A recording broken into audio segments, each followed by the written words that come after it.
My guest today is Renee. I'm a four-stripe blue belt, and I'm at a Triune. I've been there recently, probably for about a year and a half now. I came from Salinas Jiu-Jitsu, which is affiliated with Triune. Coach Adrian from Salinas Jiu-Jitsu got his black belt from Coach Josh and all Triune crew.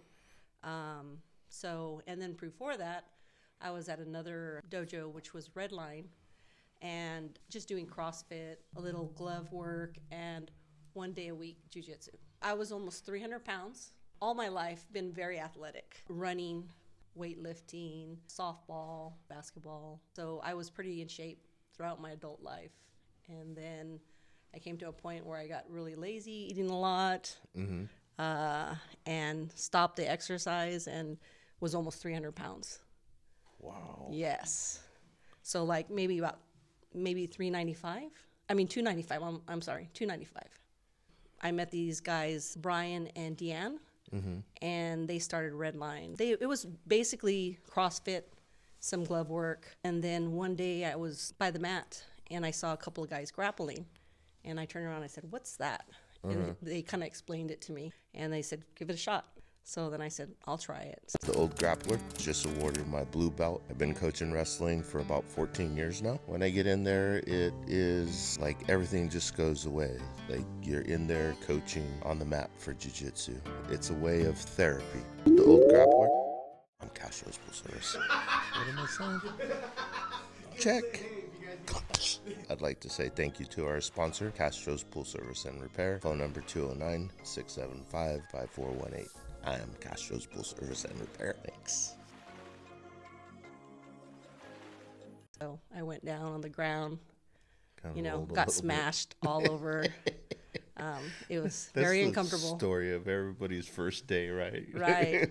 Got You come out, smashed. oh, terrible. Yeah. So then after, just hung out with them. They were under Claudio, their school. And then I started working in San Jose, and I would get back really late and wasn't able to make, the warm-ups. And then I felt that I was getting hurt a lot because I would just come and just start grappling right away. Right, okay. So, yeah. So I started at age 49. Hey. Yeah. Yeah. I started at 48. Nice. Yeah. So Redline is in Salinas?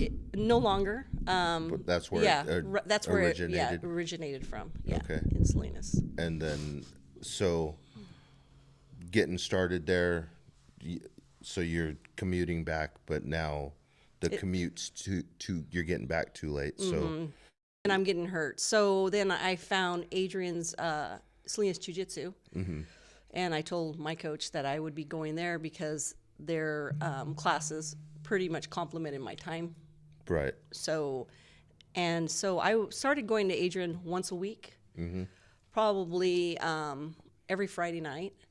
And so eventually he had a talk with me, and he says, "Well, why don't you just come over here full time?" And because I want to promote you, I want to be the one to help you out. So I started doing some weightlifting with Adrian, Okay. and then 3 days out of the week would do jiu-jitsu. When you started at Redline, we're talking year. What year was this? Oh, 7 years now? So 7 years. So the journey's been A long journey. Slow, because 1 day a week, I started 1 day a week with jiu-jitsu. right. Then I went to 3 days a week. And then once I realized there was a coffee crew, I started maybe 4 days a week. And so right now I'm anywhere from 5 to 6 days. Salinas Jiu-Jitsu, you were there. How long were you there before you moved over to Triune? It's San Jose, Yeah, correct? yeah. So I was, so I was with Redline for about 2 years. And then I went over to Adrian for about 4 years. Okay. And then I went over to Triune. So you mentioned Coffee Crew, and we'll talk about you doing your photos as well with Lucky Shots, Right. right? How did you hear about Coffee Crew? When did you start going there? What was your experience like with the open mat aspect of it. And how did you start taking pictures? Let's see. Okay, so Coffee Crew, how I heard about it is I would, when I was working in San Jose, I would sometimes come over to Claudio's over there in Campbell. They had a dojo there. So I heard from the instructor and some other people that there was a 7:30 a.m. Coffee Crew. And so I heard about them, but I never went. And then when I went over to Adrian's, then I started hearing about them, saw them on Instagram, would follow people. People would invite, hey, you should go with us over there. We're going to go over there and check it out. And so I said, okay, I'll meet you there. Okay. So then, very friendly environment. Super friendly. Right? Everybody's helping each other out. Yeah. The instructors are always, even people that are upper belts. I mean, I can name just a few people that'll just pull me aside and just help me and tell me and encourage me. Yeah. Armando. Yeah. He's a big one. Mummy. Yeah, the mummy. He's awesome. Yeah. He's always there to help out. Mikey, Right. right? So all these people are always, Kiko, he's always giving us advice. He's amazing to put this together. Yeah. Good group All of people. those guys that I have the same experience that you have with the same guys, like rolling with them and them just taking the time after the roll or even sometimes during the roll, like, hey, you're doing this. This is probably not the greatest idea. Try doing it this way. And then all of it just clicking. But all those guys are amazing. Absolutely, I agree. So the pictures. Right. So how did I get involved with the pictures? In March of 2020, I was bored. The pandemic came, to San Jose. And I picked up my camera after many years. I always had an interest in photography, but never took it seriously. And so I picked up a camera and I just started going to the Coffee Crew. At Salinas Jiu-Jitsu, I would take pictures and just practice, a lot of practice. So would you say that the photo thing is serious or is it's serious now. Yeah? Absolutely. Now, so I follow you on Instagram, the Lucky Shots page, and there's shots of a little kid. Is that your grandson? No, that's my nephew. Oh, okay. No, my little brother's nephew. His name's Turtle. Well, I call him Turtle. Yeah, that's his nickname. There's that's his spirit name, his animal spirit name. Nice. I see those pictures and I'm like, damn, like she's got a knack for that. Like kids. Just your pictures in general, like everything is like, I see you on the mats setting yourself up, like getting the angles and taking the pictures, and then like we're rolling and we see you out there, and then you post the pictures and it's like, damn, that's nice, that's a good shot. Yeah, like everything's thank you. Like anytime that like I've had the privilege of being in some of your pictures, and I'm like, damn, those are dope. Like I just want, all right, I'm gonna repost that. That's thank nice. you. So yeah. So going back to jiu-jitsu, have you thought about or have you competed? I've competed as a white belt. Yeah. But I have not competed as a blue belt yet. As of yet, I pretty much, I have a career, in finance and accounting. I'm thinking I don't want to get hurt, but I have gotten hurt in jiu-jitsu before. But I think before I reach purple, I think I'm going to do a couple of tournaments. So what's your, besides the getting hurt part, like what is your thoughts on the competing part? The competing part, what I usually do, and when I was a white belt, I would psych myself out. I wouldn't get nervous. What I would say is, you're not competing, you're not competing, you're not competing in my head. Until I got to the mat And I'd still continue to say, you're not competing, you're not competing. Then when I get to the mat, then I'm like, okay, you're going to do this. So I pretty much psych myself out, mentally I'm saying I'm not doing it. So I'm not nervous, I'm not afraid. So you think if you didn't psych yourself out per se, that you would be nervous? Absolutely. It's crazy. Yeah, you just So what you think in your mind is exactly what's going to happen, So if you're I've heard people, I'm so nervous, so a week away, I don't know what I'm going to do. But, once you hit that mat, it's all that just goes out the door. Yeah, it's funny because I'm like completely opposite in the like I'm not nervous. Right, because you've probably competed wrestling your whole life, or. But so the wrestling aspect of it, like I competed until high school. The plan was out of high school that I was gonna. So me out of high school, I went to Marine Corps, and the plan was I was gonna try to make the Marine Corps team. Well, shit happens. That plan went out the window. I come back and I try to get on as a coach at the high school. And the coach is like, yeah, we don't need you. And so that was back in the 90s. Right. Right. So fast forward, my kid, 2008, is a freshman in high school, my oldest. And I tell him, you have to do sports. I don't care what sport it is. So he tries out for basketball and then gets cut. And I'm like, well, there's two other sports. There's soccer and there's wrestling. You could be out in the rain on the soccer field, or you could be in the wrestling room. Right. So he chose wrestling. And the same coach that told me no 20 years before that was still there. And wrestling was my sport, right? Right. So I'm at the door just being that dad looking, and the coach pulls my kid aside and he's like, hey, who's that guy that's standing there that following you in here? He's, oh, that's my dad, and tells him my name, and he's like, oh, I remember him. He was a good wrestler. And I was like, yeah, motherfucker, I wasn't good enough to help you coach back then, but you remember. So that part, like, it had been like 25 years that I had not been on the mat. And then my kid gets in there and stuff happens where I end up coaching. So I've been coaching since 2008. Oh, wow. That's wild.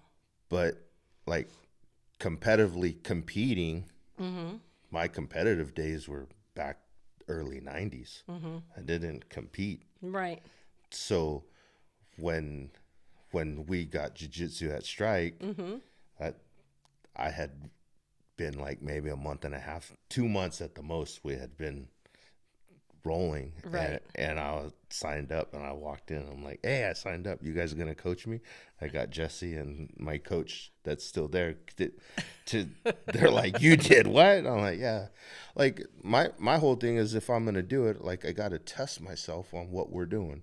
Right. Coffee Crew's a good test. Absolutely. But at the same token, everybody's going not competitive speed. Yeah. Right. You're right. You're absolutely right. Like being considerate, because like you said, I have a job that like no one wants to get hurt. And like, I don't think that I can't get hurt, but I don't go in thinking that I would get hurt either. Right. And I have gotten hurt a couple times. I got hurt a couple weeks ago. Me too. I'm like, shit. I've been like, all right, we're good. We're almost good. I could feel it better now. So, what injuries? What have been your biggest injuries in jiu-jitsu? I popped the same elbow twice. Oh, okay. So, yeah. And it's funny because the first Coffee Crew I went to, I rolled, and they had me in an Americana, and I'm like, okay, I should probably tap. It's coming. I should probably tap. He's he's like, "You're supposed to tap." I'm like, "I was going to." Like it happened. It didn't happen. And so Fast enough. that was the very first time I rolled at Coffee Crew that happened. Oh, wow. And like my elbow, like it popped, and I'm like, all right. Well, Did you dislocate it or? no, it just popped, and it was messed up for like 3 weeks. And I was like, all right, well, after 3 weeks, it started feeling better, and then like it just went away. You know, like it was hurt, but it felt better. Right. So 2 weeks ago, I went to open mat, and we were rolling, and someone jumped on a Kimura, and was like fast. And I tapped, but it was already wasn't too fast late. enough, right? Yeah, it popped again, and I was like, shit. Yeah, I've learned my lesson. But like as soon as he had it locked, like the first thought in my head was to roll, and then I was like, that's not happening, tap. Right. But it was already, yeah. he had already dove in on it. Yes, it's locked in already. Yeah. So I mean but going back to the competitive side where you psych yourself out, I'm standing on the mat, and like Jesse's been there, and he's like, "You good?" I'm like, "Yeah, it's just another day. Like, Right. I'm good." Right. And my coach, the last tournament that we went to, he's like, "So what's the plan?" I was like, "Go win. That's what the plan is." Like, I don't know like, should it be any different? Like, Well, I think some people say you should have some type of plan, initially in your mind, what type of takedown you're going to try. If that fails, what position you're going to try to achieve, right away. So there is always a plan. okay. That's what I was, I'm told. I could see that. Right. I could see that. For me, like, I'm confident enough in the takedown and takedown defense Oh, that absolutely. it's like, Wrestling. Hello. yeah. And I'm like, what's he gonna do? All right, like, but I have been taken down. That first tournament, I lost in gi and no gi, and I'm like, oh shit. But it's funny because, and I've said this on another podcast, but the first guy that I had to compete against was another wrestling coach. Okay. And I'm like, I know this guy.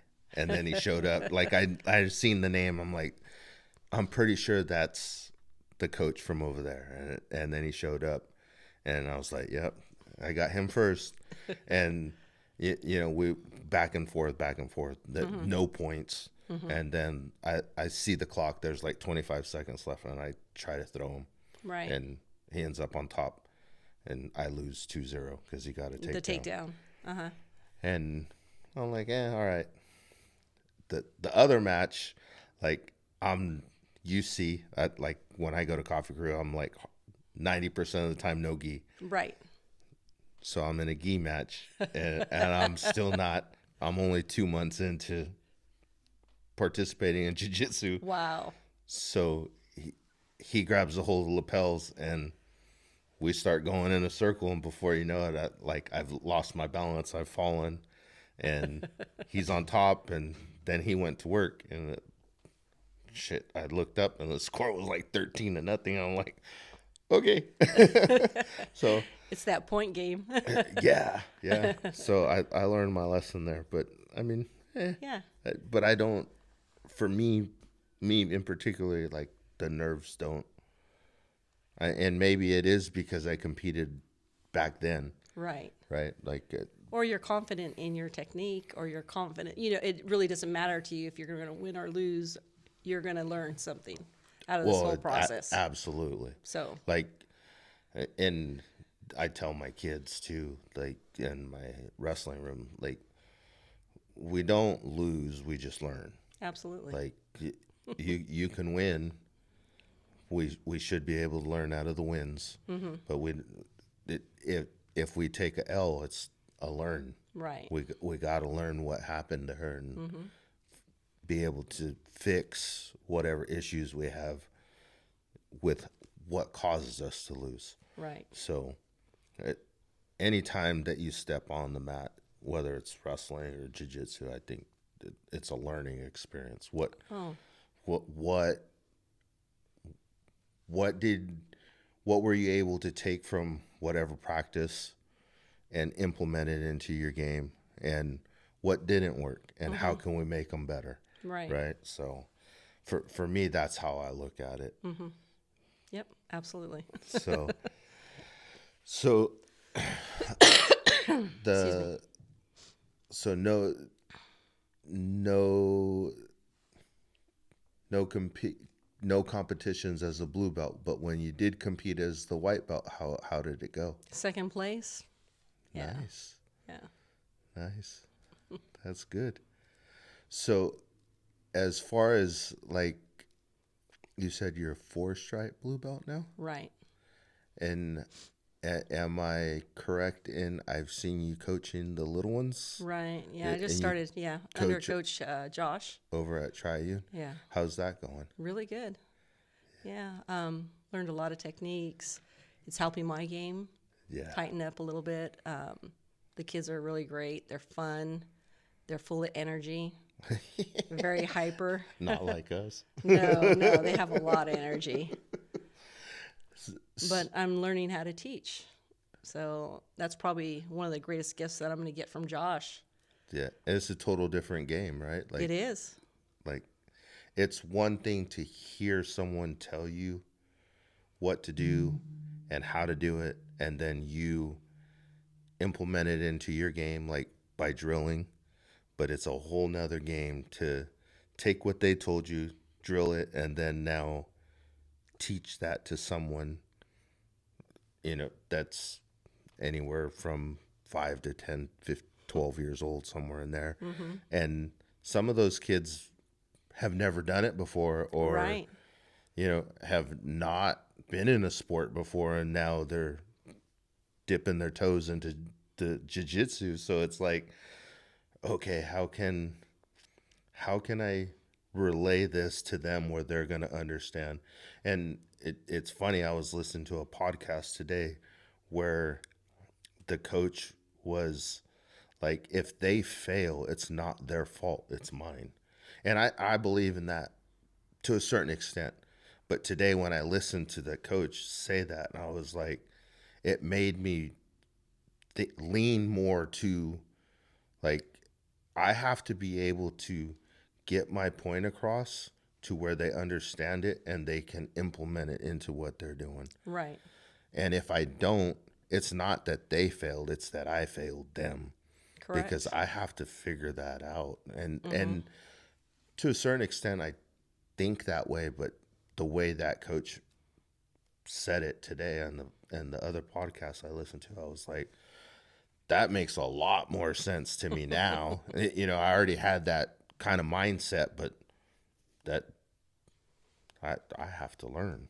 Absolutely. You have to evolve, and I think that's one of the greatest things that we're able to do, even every day, is just evolve a little bit more every day. Because, I mean, if we're not evolving, we're falling behind. Yeah, absolutely. There's it's always a learning experience. My journey has been very slow, just because of the amount of mat time that I put in, just little by little.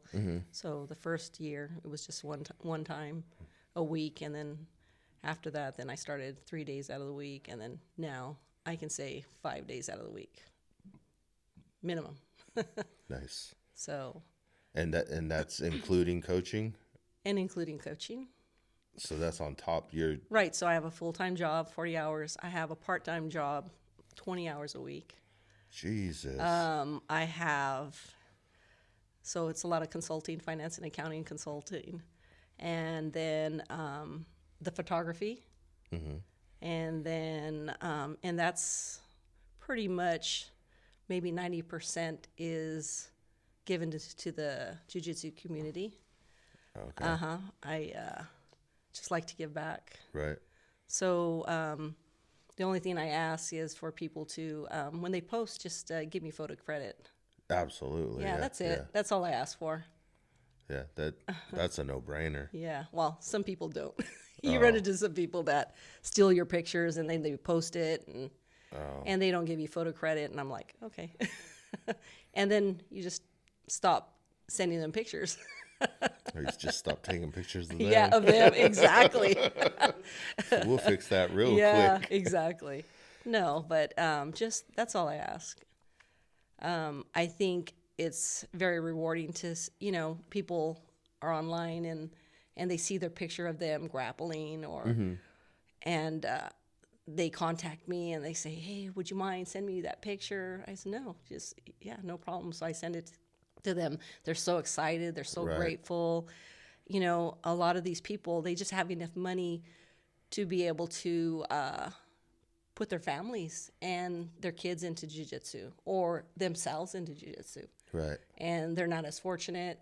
And to be able to help them, there's struggling students out there. There's single parents. Right. And so just to help out and give some visibility to our community is pretty awesome. Yeah. I hope this whole podcast thing helps with that, in its own way. Right. Like I think everybody has a story and everybody's story is different and everybody's struggle is different, So I think it's inspiring to see people out there doing what they do. And I think that most of everybody's story could touch someone and lead them in a better path or show them that it's possible, because you said you started at 49. I started at 48, like, and now I'm here thinking like, God damn, I wish I would have started a long time ago. Oh, that's my thought every day, just, yeah. But how long will the other question is, how long will my body last at our age? I've had, like I have a chip on my knee. I have a floater. So I chipped my knee, and so it's floating around. Mm-hmm. So I'll be rolling, and the chip will move to one side of my leg against the bone, and then I'll be on the mat or on somebody, and I have to stop, move the bone, and then just continue to wrestle or grapple. Yeah. I dislocated my shoulder like 6 months ago. Oh. And so I was still on the mat grappling with 3 limbs. Right. And people think I'm crazy. My family thinks I'm crazy. But I think if I get off the mat, mm-hmm. I'm gonna fall behind, and I don't want to fall behind. So I don't think it's that you're crazy, but it's just something that's in people that, resilience. People that are not participating mm-hmm. can see it as like, oh, you're crazy. But people that are participating are like what you said, if I don't continue, I'm going to fall behind. Like the elbow popped, I took one day off. And it was the very next day because it was still pretty sore. And I'm like, I told my coach, because he was there when it happened. And I didn't even tell him. One of the other students told him, like, hey, Jose popped his elbow. I'm like, I mean, it is what it is. I rolled the rest of the open mat that we were at. And, I knew adrenaline was taking me through. Mm-hmm. And it usually does when you're hurting.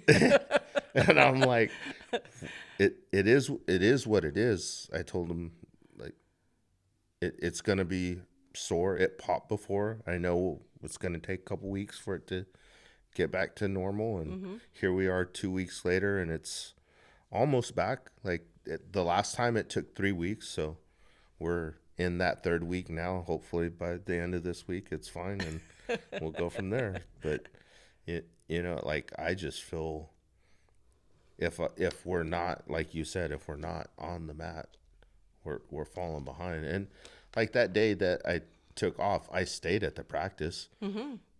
I stayed on the mat and I was there like I'm not a coach for jiu-jitsu, but I'm the highest belt in our school besides our instructor. So I stayed and like I was helping when the instructor was on the other side, and these guys were having questions or struggling with a certain technique. I was there to kind of help guide them through it. And you know, it's another way of getting better. It is. It is. You just stay on the mat no matter what.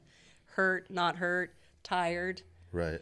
You know, at our dojo, when I see the younger kids, you know, they do a couple of rolls and then they'll sit out on the bench. And then they're new to the sport, and I told them the only way you're going to get better is if you continue to come on the mat with us. I said, don't rest, just keep on going, even if, because they have a lot of ego, pride, right? They don't want to be on the bottom. They don't want to lose, you know? So I always call them out. I say, come on, let's go on the mat. It's okay if you're tired. Just roll with me. Who cares? Right. You know, let's just do it. Yeah. You know, just keep on going. Don't stop. The only time I stop is to take photos. So pretty much, you know, that's probably the only time I stop. So I'll stop like after 4 in a row. Right. And take one off and then get back in there. But like I try not to, like I drive quite a ways to get there. So like most of the time they're in San Jose, the open mats. Right. So it's far. If I'm going to open mat, like I want to get every bit of what it's worth out of it. Right. For me getting up early, driving over there. Like it's not cheap to drive over the hill. No, it is not. Not anymore, right? Right. So like I'm not there to do one, take one off, do one, take one off. Like right. No, you just want to hit it. Like as many as I can get in is going to make me better. Right.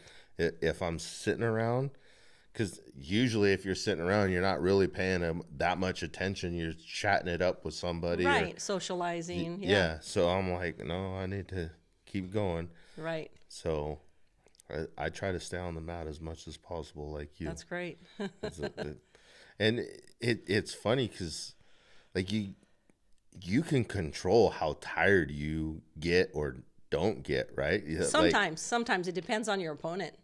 So if you have somebody that's attacking you all the time, and if you know, yes, right. So you're man strong, you know, and so us women, you know, we have to use a lot more technique, angles, you know, and just it's tougher. We're on the bottom more. Yeah.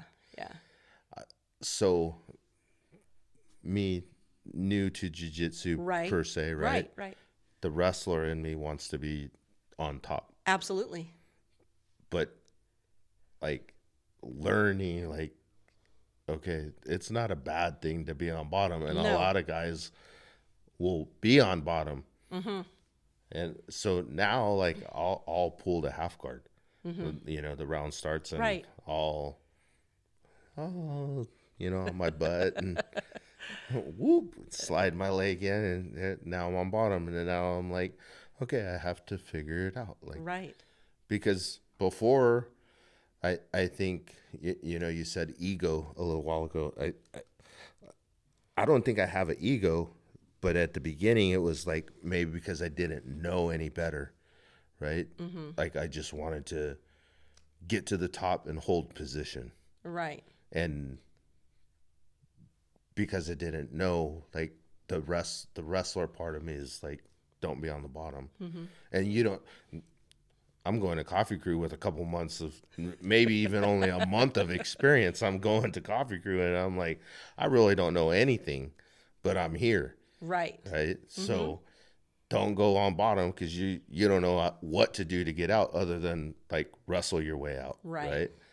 So, but in certain situations, wrestling your way out could lead to a submission. So don't get on bottom. So at the beginning, I stayed on top a lot. And, you know, I got swept and got stuck underneath and was like a fish out of water. Didn't know what the hell to do. Right. But now I put myself there so I can learn. That's good. So, Well, and with some of these injuries that I've had to work from the bottom. So I still to this, I still have problems with my shoulder. So I don't have the strength in it that I had before. right. So, I would just play bottom a lot.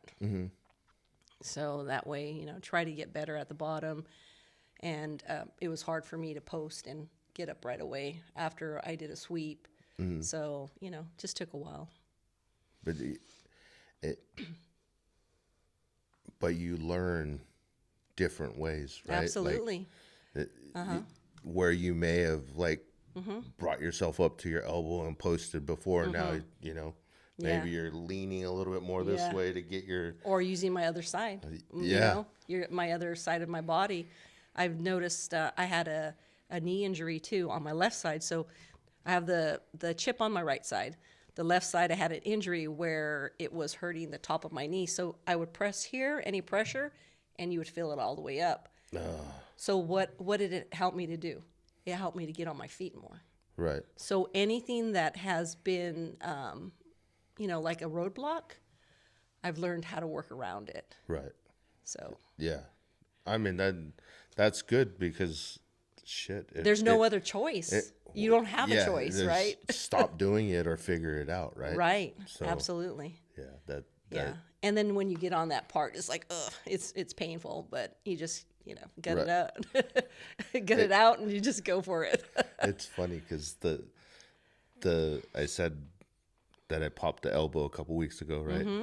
The very next practice, I'm like letting coach know that I'm not going to do the practice. And I'm like, he's like, all right, like giving me a hard time, but not, he knows, right? And then I'm like, so what are you guys going to work on today? He's all arm bars. And I'm like, I'm definitely not doing that. Right. So like when you're hurt, like I had a growing injury. So coach would teach butterfly sweeps. So I was like, oh no, Yeah. Yeah. Yeah. I had the shoulder injury, he was teaching, how would spider guard, and so you can do it on my right side, but you can't do it on my left side. Right. Right. Yeah. Yeah. So you just work around it. Right. So, we'll kind of wind it down with, this last question. So with what you've gone through on the mats, getting to where you are now, and being like myself starting at a later age, what advice would you have for the newer grapplers or even the older ones like myself that are coming into the sport now and just taking that first step? What kind of advice would you have for them, for me, to help us get to where you are? Like in experience wise, you've been on the mat 7 years already, and you've had your ups and downs with injuries and what have you, but you've been a constant. You figure it out how to get through it. So what kind of advice would you have for us newbies per se? Newbies, just keep going. Don't give up. If you get injured, there's some injuries that you can't work with, but whatever you can work with, tape it up. Your partners are there. Be like, they'll take it easy on you, but they'll let you, get your reps in. Right. Don't stop. At our age, to stop, you stiffen up. If you don't, so I run, I do a little weight training. I also stay on the mat as much as I can. Right. The less movement I have in my body, I stiffen up. Makes it worse. It makes it worse. So keep on going. Yeah. Don't stop. That's kind of been the consensus from everybody. Like, don't give up, don't quit, keep going. Like, you'll figure it out, work through it. But you do go through some up and downs, in jiu-jitsu. So you're gonna you're going to come to points where you're going to say, what am I doing? Am I wasting my time? It's sometimes you have those thoughts, like somebody new comes in and they're a wrestler or they're talented, and they're just wiping, the floor with you. Right. And I've gone to the dressing room in the back and I'm like, damn. What the hell's going on Yeah, today? why? What is wrong with me today? That's funny because that happened to me. And it's your ego, your pride, everything. You just feel like me, I felt like crying. I was like, oh no. It was probably like 3 or 4 weeks ago. We had a young athlete that was going to compete down south. He was in there in the nights in the adult class, working out with us for, I don't know, like 45 minutes to an hour.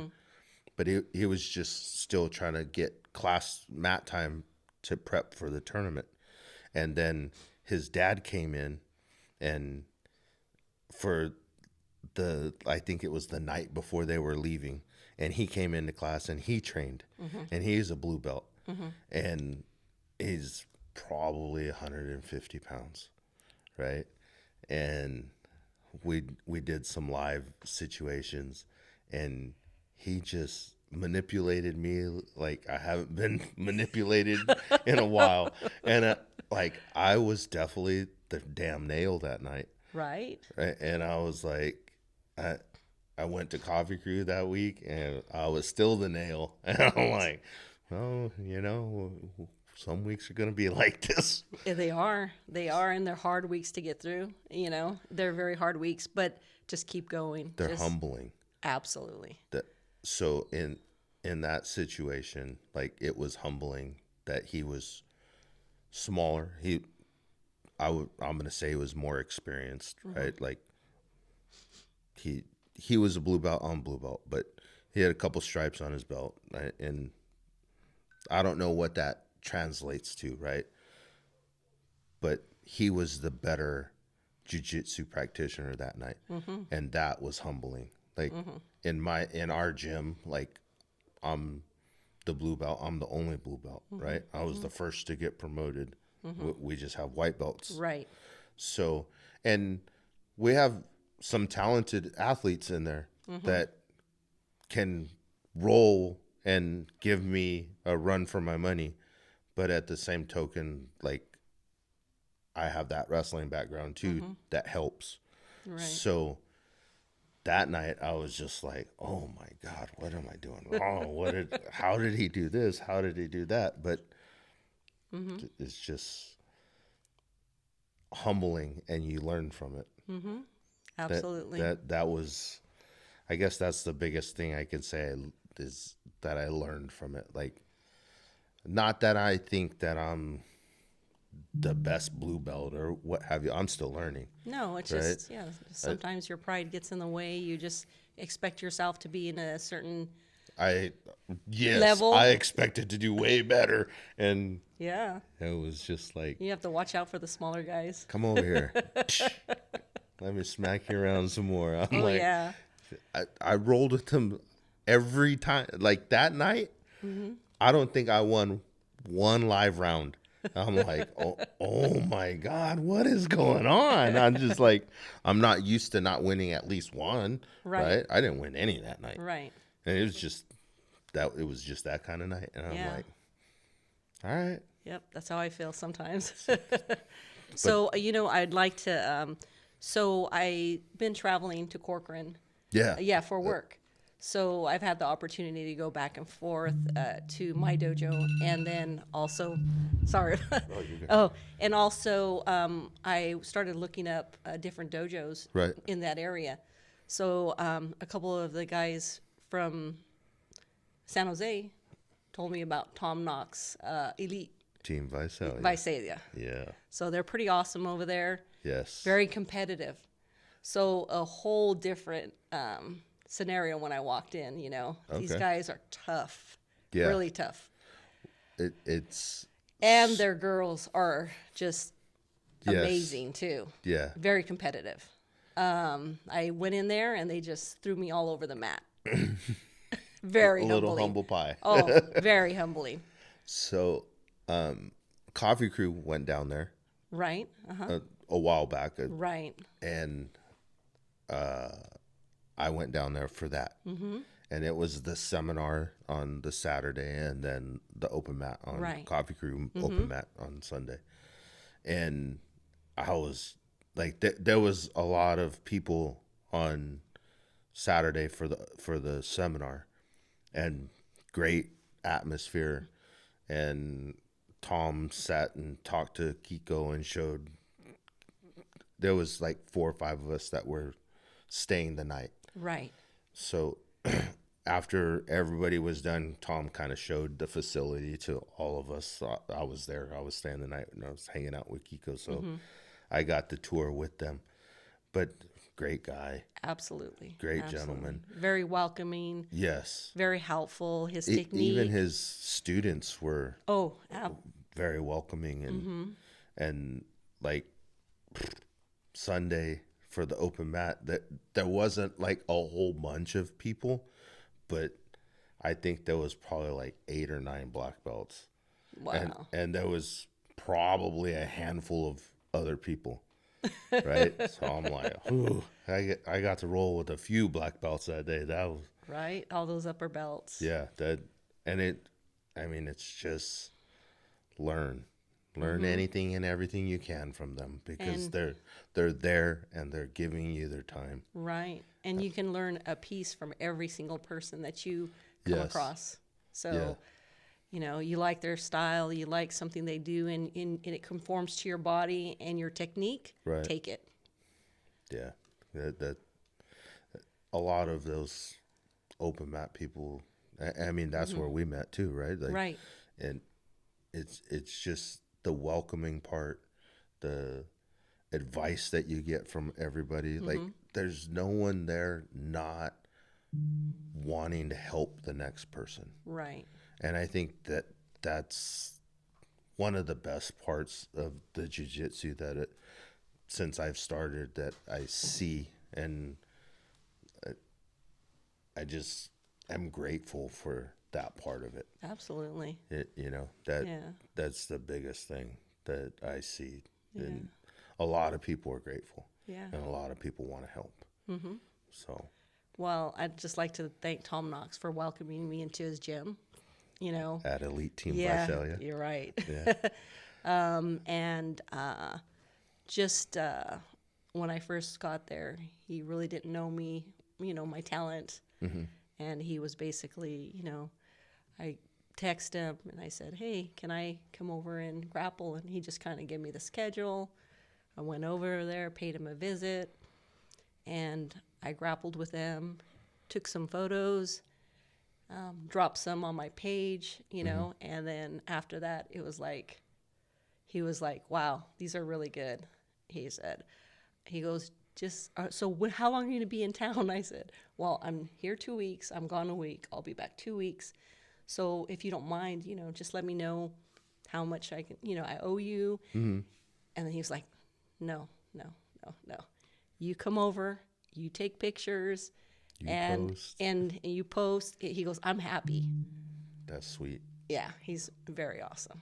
Yeah, that's very, very nice. Yeah, so, you give and you get in return. True. Yeah. For so. sure. That is one great statement. So, Lucky Shots, Right? where I'm on Instagram only. okay. And what is the Instagram? It's Lucky Shots. Okay, at Lucky Shots. Yeah, at Lucky Shots. And that's how anybody could get a hold of you, Right. or if they want to Right. reach out to you. Right. If you want to reach out to me, I have old pictures. Also, I'm out for hire for tournaments. So I think there's one in Stockton coming up in April. Yes, So I plan on being there. Jiu-Jitsu World League. Right. So if you want pictures, you want ground level, Hit her up. She does an amazing job. thank you. Appreciate it. So cool. Thank I you. appreciate it. Awesome. Thanks, Renee. Thank you.